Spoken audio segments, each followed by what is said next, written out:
حطيها باب العتبه، حطيها في اي حذاء ديال الزوج ديالك، الحذاء ديال ولدك، الحذاء ديالك نتيا، اي حذاء. حطي هاد الكموسه هادي ليله كامله في باب العتبه من الداخل، وغادي تشوفي شنو غادي يوقع. اي وحده عندها التبع، اي وحده عندها الحسد، اي وحده عندها اي حاجه، عندها الناس كيدخلوا ما مزيانيش، خايفه على دارها، خايفه على العتبه ديالها، الرزق ما كاينش نهائيا، لا مال لا والو، لا حتى شي حاجه، لا سعد لا والو، ديما صداع ديما الغوات. ديري هاد الكموسه هادي وغادي تفكريني ان شاء الله. السلام عليكم البنات، كي درتو لاباس عليكم؟ في امان الله. نتمنى ان شاء الله تعالى تكونوا في احسن الاحوال وصحه جيده يا رب يا كريم.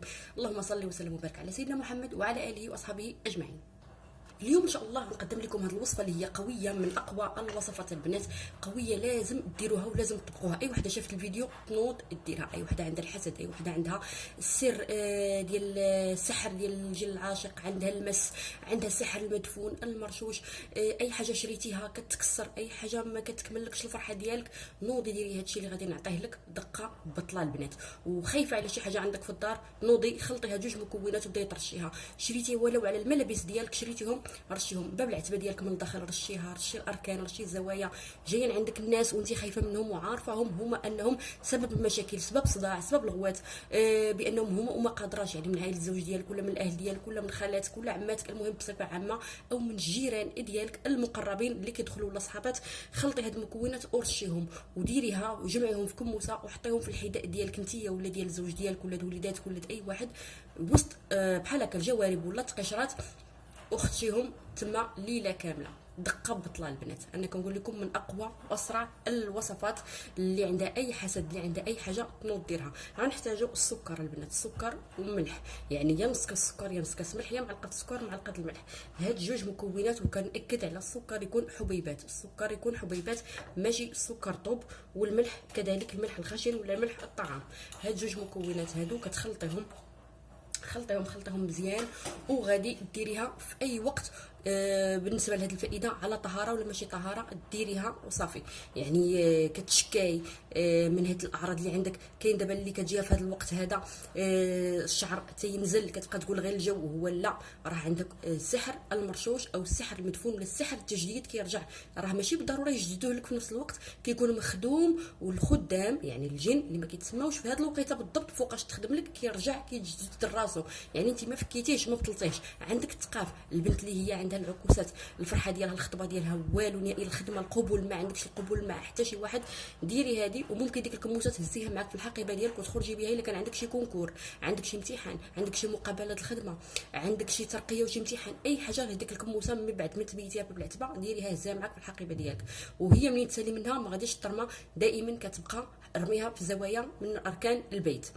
غتخلطي قلنا معلقه السكر ومعلقه ديال الملح، غتخلطيهم بجوج. جايين عندك الناس، جايين عندك الاقارب، اي واحد من الجيران، بعدا رشي من العتبه، رشي الزوايا ديال الاركان ديالك، لان السكر والملح ضروري. اي وحده عندها سحر مدفون ولا تجديد، هاد جوج مكونات بحال اللي كنقولوا بحال اللي كيعميو الجن، كيعميو الخدام. يعني الملح مع السكر بجوج ملي كيتلاقاو راه هما باش تعرفوا الفائده ديالهم، كيعميو هادوك الخدام اللي كيكونوا جايين عندك وقاصدينك، ولو تكوني انت ما مقصوداش، يعني غير مخطيه داكشي كتحرق وكتحسي براسك انت من بعد مرات كياكلك من الداخل، عارفه راسك راه داكشي كتحرق. الاحلام ديالك كاين اللي كتجيها في الليل كتحس براسها كتنطق كتاكل، هذيك راه هي التوكل كيصيفطوه لها الخدام وكتاكلوا.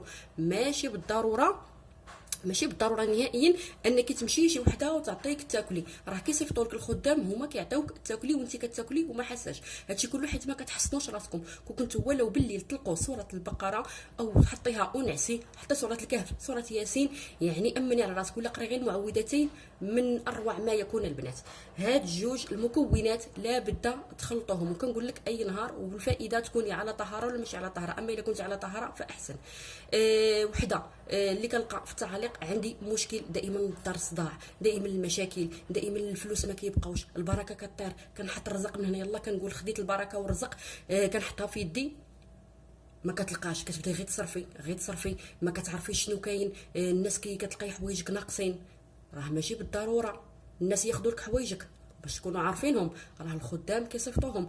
البنت اللي دائما صداع مع الام ديالها، ما كتلاقاش هي والام ديالها هي والاخت ديالها ابدا، كتشعلي صبيعاتك شمع وحتى واحد ما كيديها فيك، يعني والو مسكينه، ما عندك لا سعد لا والو، رزق لا بركه، صداع مع راجلك، تعرفتي على اي شاب ما كتكملش الفرحه ديالك معاه، كيولي صافي شبع منك وانت ما درتي والو، وانت دائما العطاء، ولكن ما كتلقايش المقابل. ديري هاد الكموسه هادي وتفكريني، وكنأكد لك يعطيك رضا اي حذاء عندك ديريه، ماشي يكون ما كيتستعملش، لا الحذاء ديالك ولا الحذاء الزوج ديالك ولا الاخ ولا الام، حطيه حتى واحد ما شافك، ولكن بسريه تامه، حتى واحد ما تيقلك الخبار. انا قلت لك ورشي، خلطي هاد المكونات هادو ورشيهم على الباب العتبه من الداخل، رش الا الحمام اعزكم الله اللي ما ترشوهاش، سمعتوني، غادي ترشي بها باب العتبه من الداخل، غترشي بها الغرف عندك، مثلا الصالون، قدام الصالون والناس جايين بحال هكا، ونرش، راه حتى واحد ما غادي ينتبه ما والو، اللي خلف كيتبطل داكشي كامل، واللي ناوي لك الغدر وداخل عليك بالغدر داكشي بعدا كتفسخ ليه، اي حاجه كتفسخ ليه داك الشخص اللي انت ديريها، لانك انت طبقتيها بيديك. سمعتوني البنات، نوضوا طبقوها، وكنقول اي وحده عندها امتحان تنوض تهزها، عندها مقابله في المحكمه، عندها اداره، غدا ولو تلاقي مع الحبيب ديالك ولا الخطيب ديالك، وغادي تشوفي كيفاش غادي يولي، غيشوفك ويقول غدا العيد. اي حاجه ديك الجيل العاشق اللي داير لك الخيوبه، وبانك انت ما كتستحمليش نفسك، انت ما كتقدريش تشوفي راسك في المرايه، ولا انت يطلع لك راسك في راسك ما كتعرفيش السبب، باغا غير تبكي حزنانه والو. هاد الوصفه غادي تجيب لك الرزق، غادي تجيب لك الخير، غادي تجيب لك المال، غادي تجيب لك السعد والزهر والميمون، وتبعد عليك شر الخلق نهائيا، وغتلاحظيها من الليله الاولى اللي غادي تبيتيها، غادي تشوفي داك النهار واحد الهدوء تام، غادي تشوفي واحد الخير غادي يدخل عليك من باب الرزق، غادي تشوفي اي واحد شاف فيك كانك حلوه في عينيه، لانها الطاقه السلبيه طردات، ومع داك الملح والسكر وداك الجيل العاشق اللي كيكون فيك من الداخل كيكون كيتحرق، يعني داك هو اللي ما كيخليكش تظهري امام الناس.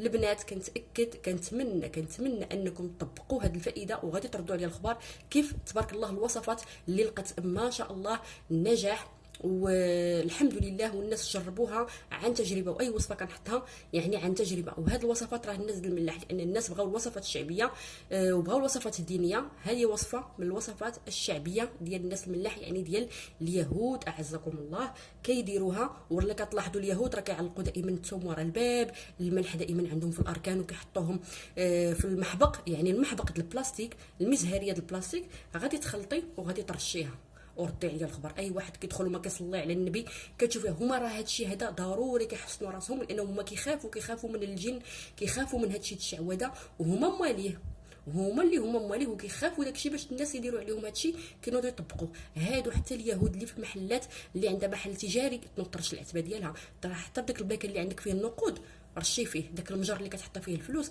انا قلت لك، والحقيبه ديالك هاد الكموسه هادي، الكموسه ديريها، انا دابا درتها في الجورب وغادي تبيتيها انت. هذا الجورب ديريه صغير ولا ديريه على شكل كموسه، وهزيه معاك في الحقيبه ديالك، فين ما غادا فين ما جايه، من بعد حطيه وسط الدولاب ديالك، ولا رميه في الاركان ديال الصالون ديال البيت ديالك. البنات كانت الوصفه هي هذه، نتلاقاو ان شاء الله في فائده وصفه اخرى، وبسلام عليكم.